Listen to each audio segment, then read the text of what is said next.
وأن محمدا عبدك ورسولك وخيرتك من خلقك حملته رسالتك فأداها وأمرت لصلاة الجمعة لأمته فنصح لها.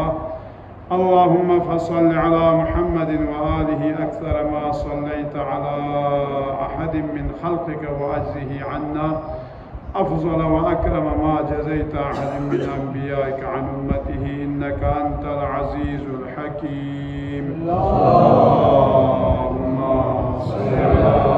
بسم الله الرحمن الرحيم. لا نكلف نفسا إلا وسعها. صدق الله العلي العظيم. اللهم صل على محمد. سب سے پہلے تمام مومنین کی خدمت میں سلام و عرض ادب کے بعد اپنے نفس کو اور پھر آپ لوگوں کو تقوی الہی کی طرف دعوت دیتا ہوں، اور اس کے بعد سلسلہ وار موضوع قرآن کا منشور، جس میں تقریباً 10 منشورات ذکر ہوئی ہے. اس میں سورہ انعام کی آیت نمبر 151ویں آیت اور 152ویں آیت میں، ان میں سے آج جو 8واں اصول یا منشور جو ہے وہ استطاعت کے مطابق ذمہ داری. اللہ تعالی کسی کو اس کی قدرت اور طاقت سے بالاتر کوئی تکلیف یا کوئی ذمہ داری اس کے ذمہ نہیں لگاتا. کیوں؟ لا نکلف نفسا الا وسعها. ہم کسی انسان کو اس کی طاقت سے زیادہ ذمہ داری ہم نہیں دیتے. سورہ انعام آیت نمبر 152. آج کے زمانے میں جو متمدن معاشروں میں اسلام کی مقبولیت اور اس کے پھیلاؤ کے کئی اسباب محققین اسلام نے ذکر کیا ہے. ان میں سے ایک سبب یہی ہے کہ قرآن مجید کے مطابق یا اسلامی احکام کے مطابق لوگوں کے اوپر کوئی ایسی تکلیف جو اس کی قدرت سے باہر ہو، اس کے اوپر جو ہے خدا تعالیٰ کوئی تکلیف جو ہے وہ نہیں سنتے. اس نقطے کی طرف توجہ کی گئی ہے کہ اسلام کے اصول اور فروع کس قدر آسان ہے اور سہل ہے. چنانچہ اس کے بارے میں اصول اور فروع کے عقائد اور احکام کا ہر دور میں ہر انسان کی سمجھ میں آ سکتے ہیں اور نگاہوں میں روشن ہو سکتے ہیں کہ وہ آسانی اور سہولت تھی جس کی بنا پر لوگ صدر اسلام میں جوق در جوق اس کی طرف آئے اور انہوں نے پرانے دین اور مذہب کو ترک کیا. کیونکہ جو ادیان ما سبق، یہودیت، مسیحیت یا زرتشتی یا بدھ مت، ان تمام ادیان میں بہت ساری مشکلات تھیں. ان کے احکام جو ہے بہت سخت ہے، لیکن ان کے مقابلے میں اسلامی جو احکام ہے جو بہت ہی آسان اور سہل ہے. انہی آسانی اور سہل کو دیکھ کر لوگ جو ہے اسلام کی طرف آنے لگے.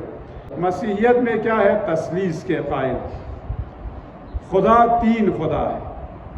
وہ لوگ اس چیز کے قائل ہے، حالانکہ جو عقل جو ہے اس سے تسلیم نہیں کر سکتے، یعنی عقلی دلائل میں جو ہے یہ نہیں سمجھ سکتے.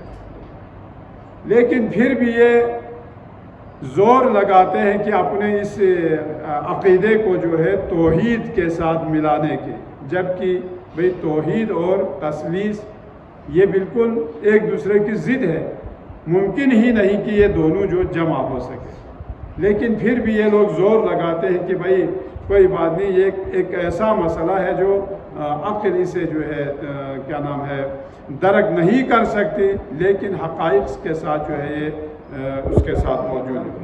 تو اس سلسلے میں فرمایا کہ عیسائیوں کا 3 خداؤں پر راسخ عقیدہ ہے، جس کو وہ اقانیم ثلاثہ کہتے ہیں. اور وہ اس مسئلے میں اس قدر حساس بھی ہے کہ کسی بھی صورت میں اس پر نظر ثانی کرنے کو تیار نہیں۔ یہ ہمارا ایک دوست تھا، امریکہ سے آیا ہوا تھا ایران میں، تو نور الدین ان کا نام تھا۔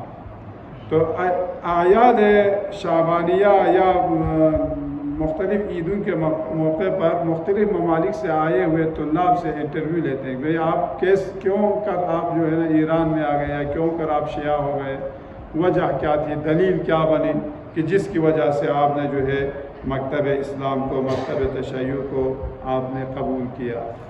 تو اس میں اس لڑکے سے پوچھا گیا جو امریکہ سے تھا، اس سے جب پوچھا گیا کہ آپ شیعہ بن کر کیسے آپ کو یہ توفیق ہوئی کہ آپ شیعہ بنے اور مکتب تشیع کو آپ نے تسلیم کیا، تو ان کا کہنا تھا میری طبیعت کبھی نہیں مانتی تھی کہ ہم تین خدا کو مانیں، اصلاً یعنی میں نہیں چاہتا تھا کہ ہمارا تین خدا کیوں، ہمارا خدا ایک ہونا چاہیے۔ تو ایک دن جو ہے چرچ میں جب عبادت کے لیے گئے تو وہاں پر جو پاپ بیٹھے ہوئے تھے ان سے میں نے یہ سوال کیا کہ ہم تین خدا کو کیوں مانتے ہیں، ایک خدا کو ہم کیوں نہیں مانتے؟ جب انہوں نے یہ سوال کیا تو پاپ نے ان کو خوب ڈانٹا، ایسے ویسی باتیں مت کرو، ایسا سوال مت پوچھو، خاموشی سے اپنی عبادت انجام دے کر چلے جاؤ، یوں کہہ دیا۔ اس کو کوئی جواب نہیں دیا، لیکن وہ کہتے کہ میری ضمیر نہیں مانتی تھی کہ یار اس کو تسلیم ہی نہیں کر رہے کہ ہم تین خداؤں کو مان رہے ہیں، یہ تین خدا ہو ہی نہیں سکتے۔ پھر وہ کہتے کہ ایک لائبریری میں مطالعے کے دوران ایک کتاب ملی، اس کے اوپر لکھا ہوا تھا گاڈ از ون۔ تو کہتے کہ مجھے اتنی خوشی ہوئی اس کتاب کو دیکھ کر، پھر میں نے اس کتاب کو اپنے سینے سے لگا کے رکھا، پھر جو ہے میں اس کا مطالعہ کرتا رہا، 4 سال میں سنی رہا۔ وہ کہتے ہیں 4 سال تک میں سنی رہا، کیونکہ وہ سنی کتاب تھی، لیکن خدا کی توحید پر تو کافی تھا۔ پھر ہوا یہ کہ جب میں اس کا مطالعہ کرتے کرتے خلافت کے اس پر آ گیا تو پھر ادھر سے پھر میں جو ہے نا پریشان ہو گیا، یہ کیسے ممکن ہے کہ رسول اللہ نے ایسے افراد کو اپنا خلیفہ بنائے جو ان کے اہل بیت کو اذیت دے، جو اس کی اکلوتی بیٹی فاطمہ الزہرا پر ظلم کرے، یہ ممکن ہی نہیں۔ جبکہ ہم مسیحی لوگ حضرت عیسیٰ علیہ السلام کے اس سواری کے ٹاپوں کے نیچے سے جو مٹی ہم اٹھاتے اس کو ہم سرمے کے طور پر ہم اتنا احترام کرتے ہوئے سرمے کے طور پر ہم اپنے آنکھوں پہ لگاتے ہیں، تو یہ کیسا ممکن ہے کہ پیغمبر کی اکلوتی بیٹی پر جو ہے اس کا خلیفہ جو ہے وہ ظلم کرے؟ اسی شش و پنج میں تھا میں، بھئی یہ تو قابل قبول بات نہیں ہے، کوئی نبی ایسا نہیں کر سکتا کہ کسی دشمن کو اپنا خلیفہ بنائے۔ پھر اس کے بعد کہتے ہیں، اس کے بعد دوسری کتاب ملی جس میں امیر المومنین علیہ السلام کی خلافت کا اور ان کی امامت کا تذکرہ تھا۔ پھر امیر المومنین علیہ السلام کے ان تمام قربانیاں اس میں ہے، جنگوں میں ہر وقت پیغمبر اکرم کے ساتھ اس طرح آپ رہے ہیں جس طرح جو ہے کوئی سایہ فگن ہو کر اس کی حفاظت کر رہے ہیں ہر موقع پر، ہر۔ پھر میں نے کہا ہاں یہ ہو سکتا ہے، یہ سچ ہو سکتا ہے، یہ سچا خلیفہ ہو سکتا ہے نبی کا۔ کیوں؟ اس لیے کہ اس نے جو ہے اس کی پوری زندگی میں اس کی حفاظت کی، اور اس کے بعد آنے والی نسلیں جو ہے یہ انہی سے مربوط ہے، اور ان کی جو تمام قربانیاں جب میں نے دیکھی میں نے اسی چیز کو قبول کی۔ پھر میں نے یہ تحقیق کی بھائی یہ مذہب کدھر کا ہے، کہاں کا مذہب ہے؟ معلوم ہوا یہ ایران کا مذہب ہے۔ وہ کہتے ہیں کہ یہ ایران کا مذہب ہے، مکتب تشیع، اس کا مکتب تشیع کا مرکز جو ہے وہ کیا ہے؟ ایران ہے۔ پھر یہاں ایران ہجرت کر کے آ گیا اور یہاں پر الحمدللہ مکتب تشیع کو قبول کر کے اور پھر مبلغ اسلام بن کر جو ہے وہ واپس گئے۔ تو کہنے کا مقصد یہ تھا کہ ہم تین خدا کو کیوں مانیں؟ یہ تین خدا کا ہونا یہ ممکن ہی نہیں ہے۔ کیوں؟ اس لیے کہ اگر تین خدا ہو تو یہ مادیات پر لازم آتا ہے کہ یہ مادہ ہونا. کیوں؟ اس لیے کہ مثلا ایک خدا یہاں ہے، ایک خدا ادھر ہے، تو یہ مکان پھر اس کے لیے لازم آتا ہے.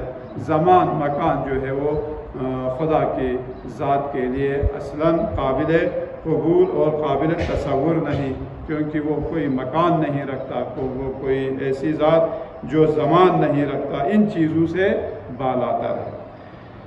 تو اسلام نے جو اصول دین کتنا آسان بنایا، اور اس میں توحید اور عدالت، نبوت، امامات، یہ تمام چیزیں ایسی اصول ہیں جو ہر انسان کے لیے جو ہے قابل قبول ہے. ہر عاقل انسان اس کو تسلیم کرتا ہے کہ یہ جو ہے کوئی سمجھ میں نہ آنے والا کوئی وہ ایسا وہ نہیں.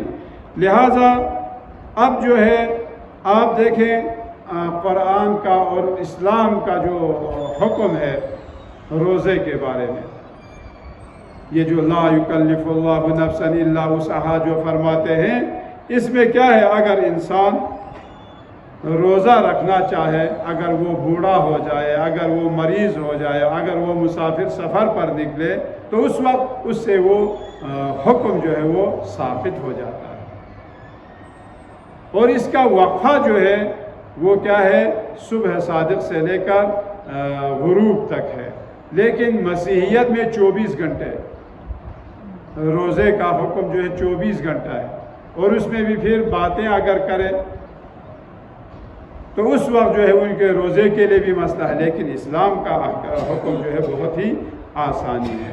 اس نکلف نفسا الا وسعہا، ہم کبھی بھی کوئی ایسی تکلیف کسی بھی شخص کے لیے، کسی بھی انسان کے لیے، کسی بھی نفس کے لیے ایسی تکلیف ہم اس کے اوپر نہیں وہ الزام کرتے جو اس کی وسعت سے باہر ہو.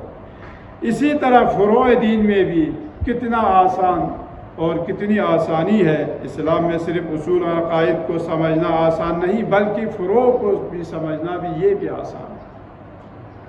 اصول دین کو سمجھنے کے لیے تو پہلے بھی عرض کر چکا، رسول اسلام نے جب ایک بوڑھی اماں سے کہا کہ آپ کے پاس کیا دلیل ہے خدا کے وجود پر، خدا کے وجود پر دلیل، تو وہ عورت جو ہے وہ داغا کاٹ رہی تھی. اسی لکڑی کو اس نے وہیں پر رکھ دیا اور کہا میں اسی لکڑی سے خدا کو ثابت کرتی ہوں، اسی لکڑی سے خدا کے وجود کو میں ثابت کر سکتی ہوں.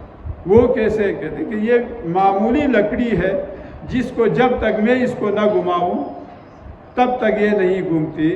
تو یہ کیا پوری کائنات بغیر کسی گھمانے والے کے کیا یہ گھوم سکتی ہے؟ تو رسول خدا صلی اللہ علیہ وآلہ وسلم اس بات سے بہت خوش ہوئے اور فرمائے یہ بہترین جو ہے وہ دلیل ہے، یہ بہترین حکمت ہے جو اس اماں نے جو ہے جو جواب دیا ہے بھی ہے. آپ اور ہم اگر خدا کی ذات میں اگر آپ اور ہم تصور کریں تو یہ ہماری بس کی بات نہیں، بلکہ فرماتے ہیں کہ وہ اس وقت کافر ہوں گے. پھر ہمیں کس طریقے سے خدا کے وجود کو ثابت کرنا ہے؟ کہ اس کے آثار سے. ایک جو ہے وہ علل اسباب سے جو ہے کسی چیز کو ثابت کرتے ہیں، ایک جو ہے یعنی اس کے نتائج سے. آپ اور ہم یا اس کائنات کو دیکھ کر، ان مخلوقات کو دیکھ کر ہم کسی خالق کے جو ہے نا وجود پر ہم دلیل پیش کر سکتے اور عقل اس چیز کو تسلیم کرتے کہ یہ کسی بنانے والے کے بغیر یہ نہیں. پس وَإِن كَانَ ذُو عُسْرَةٍ فَنَظِرَةٌ إِلَىٰ مَيْسَرَةٍ، قرض اور قراض کے بارے میں فرماتے ہیں اگر کوئی مقروض شخص اب وہ اتنا تنگ دست ہو کہ آپ کا قرض وہ آپ کو ادا نہ کر سکے، تو حکم کیا ہے قرآن کا کہ اس کی سختی کی حالت میں اگر دن گزار رہا ہے تو ایسے دن کا انتظار کرو جب اس کی حالت ٹھیک ہو جائے اور اس کی مشکلات دور ہو جائے.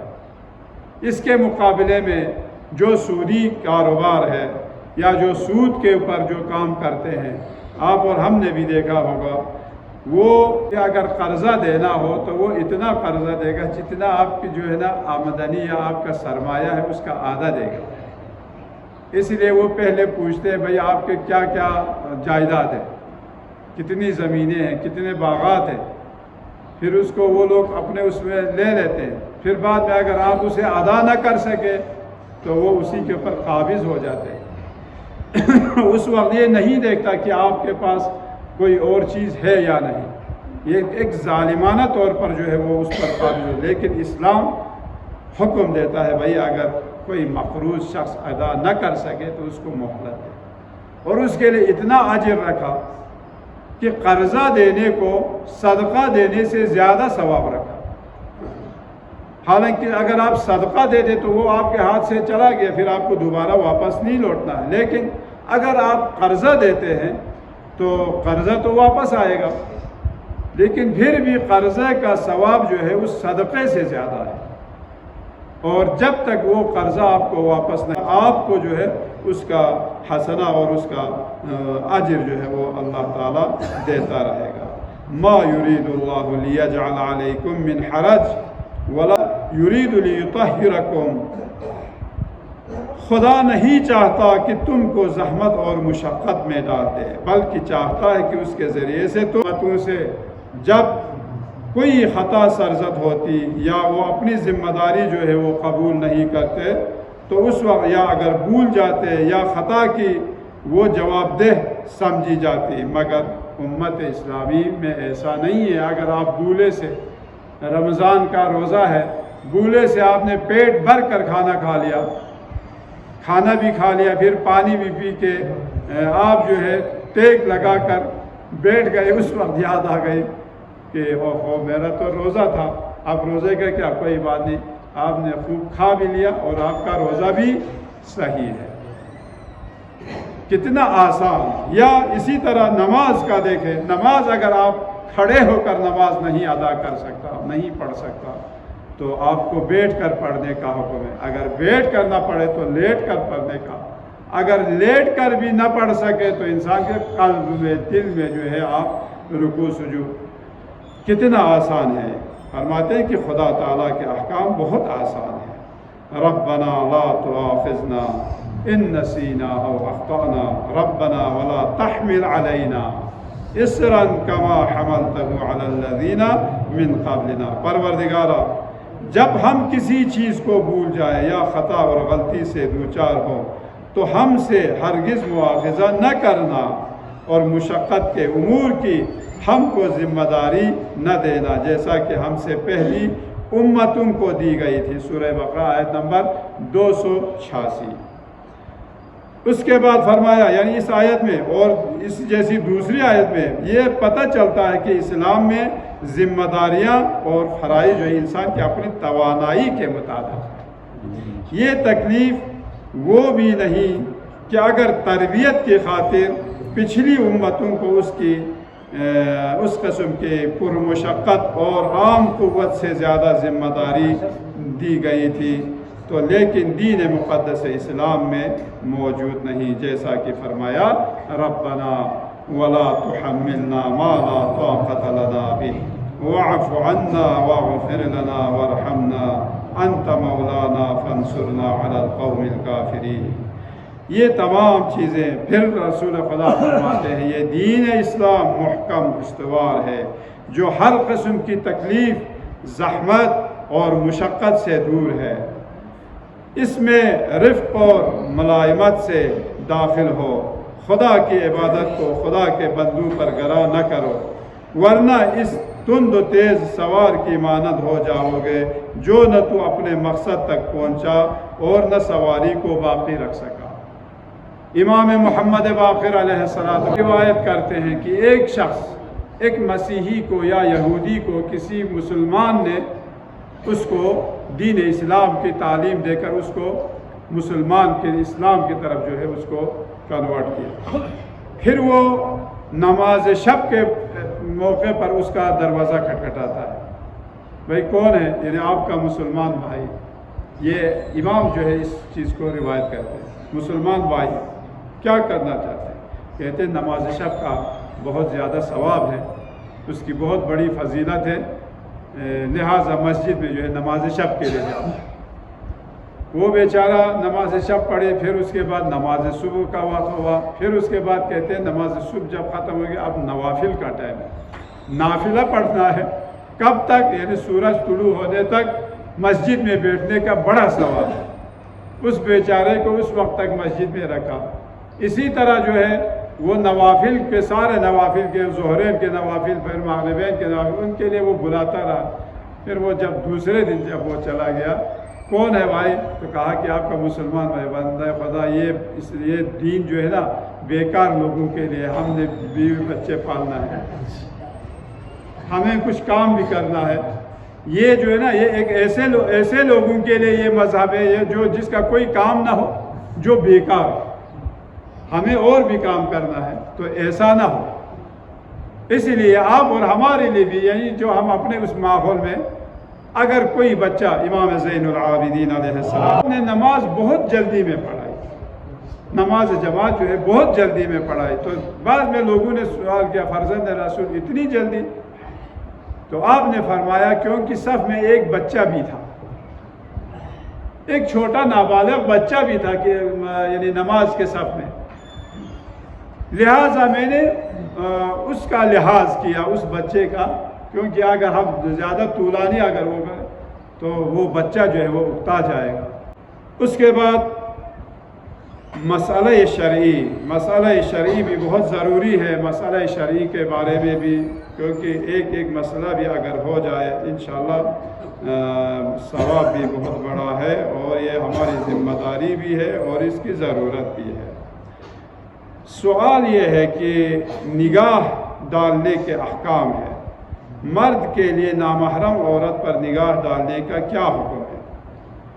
مرد کے لیے نامحرم عورت کا جسم دیکھنا، اسی طرح اس کے بالوں کو دیکھنا، خواہ لذت کے ارادے سے ہو یا اس کے بغیر، حرام میں مبتلا ہونے کا خوف ہو یا نہ ہو، حرام ہے کسی بھی صورت میں۔ اور اس کے چہرے اور ہاتھوں پر نگاہ ڈالنا اگر لذت کے ارادے سے ہو یا حرام میں مبتلا ہونے کا خوف ہو تو حرام ہے، بلکہ احتیاط مستحب ہے کہ لذت کے ارادے کے بغیر اور حرام میں مبتلا ہونے کا خوف نہ بھی ہو تب بھی نہ دیکھے۔ دوسرا سوال ہے اگر عورت کے لیے مرد پر نگاہ ڈالنے کا پھر کیا حکم ہے؟ اگر عورت چاہے مرد کو دیکھے تو عورت کے لیے نامحرم مرد کے جسم پر نگاہ ڈالنا حرام ہے۔ الحمدللہ اسی لیے جو زنجیر زنی کا جو آغا رہبر نے جو فتویٰ دیا تھا، ایک تو یہی چیز بھی تھی کہ یہ تو اگر آغا رہبر فتویٰ نہ بھی دیتے تو پھر ہم حرام میں مبتلا ہوتے، یا خواتین جو ہے وہ حرام میں مبتلا ہوتے، کیوں سب دائرہ بنا کر دیکھ رہی ہوتے اور ہم لوگ کیا نام ہے قمیص اٹھا کر زنجیر زنی کر رہے ہوتے۔ تو اسی لیے مثلا اس چیز کو الحمدللہ ہمارے جوانوں نے بھی اس بات کو انہوں نے تسلیم کی اور زنجیر زنی سے جو ہے وہ لوگ دور ہوئے۔ تو فرماتے ہیں کہ لذت کے ارادے سے کہ بغیر نظر ڈالے اور حرام میں مبتلا ہونے کا خوف نہ ہو تو کوئی اشکال نہیں۔ کہاں؟ یعنی مثلا سر، دونوں ہاتھوں اور دونوں پنڈلیوں پر، کہ جنہیں عرفاً چھپانا ضروری نہیں۔ حالت نماز میں جو حصہ مثلا آپ کے ہاتھ کلائی تک اور چہرہ اور پاؤں، ان چیزوں کو دیکھنا جو ہے کوئی مشکل نہیں ہے۔ اب بے پردہ عورتوں پر نگاہ ڈالنے کا کیا حکم ہے؟ ان بے پردہ عورتوں کی طرف نظر کرنے میں جب کہ حرام میں مبتلا ہونے کا خوف نہ ہو کوئی اشکال نہیں۔ جنہیں اگر کوئی پردہ کرنے کا کہے تو اسے اہمیت نہ دیتی ہو، اور اس حکم میں کافر اور غیر کافر عورتوں میں کوئی فرق نہیں ہے۔ بس بے پردہ مسلمان بے پردہ عورتیں اور یہ ہو یا کافر بے پردہ عورتیں ہوں، ہر ایک کے لیے حکم ایک جیسا۔ عورت کے لیے کتنی مقدار میں اپنا بدن چھپانا واجب ہے؟ یہی فرمائے کہ نماز کی حالت میں جتنا حصہ جو ہے چھپانا ضروری ہے، اسی طرح نامحرم کے سامنے بھی عورت کے لیے اپنے ہاتھ اور چہرے کے علاوہ سر کے بال اور باقی تمام بدن نامحرم سے چھپانا واجب ہے۔ اگر نابالغ بچہ ممیز ہو تو کیا عورت کے لیے اس سے شرعی حجاب لازم ہے؟ ممیز مثلا 12-13 سال کا یا 8-9 سال کا بچہ ہے، کیا اس سے بھی پردہ کرنا واجب ہے؟ احتیاط لازم کی بنا پر عورت کے لیے اپنے سر کے بال اور بدن اس لڑکے سے بھی چھپانا ضروری ہے جو بالغ تو نہ ہو لیکن اچھے اور برے کو سمجھتا ہو، اور احتمال ہو کہ عورت کے بدن پر اس کی نظر پڑنے سے اس کی جنسی خواہش بیدار ہو جائے۔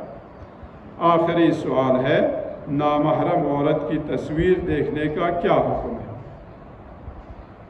اگر کوئی مرد کسی نامحرم عورت کو پہچانتا ہو، اگر وہ بے پردہ عورتوں میں سے نہ ہو تو احتیاط کی بنا پر اس کی تصویر دیکھنا جائز نہیں ہے۔ بہرحال احکام تو بہت زیادہ ہے، یہی پر اکتفا کرتا ہوں۔ بسم اللہ الرحمن الرحیم۔ انا اعطیناک الکوثر فصل لربک وانحر ان شانئک هو الابتر۔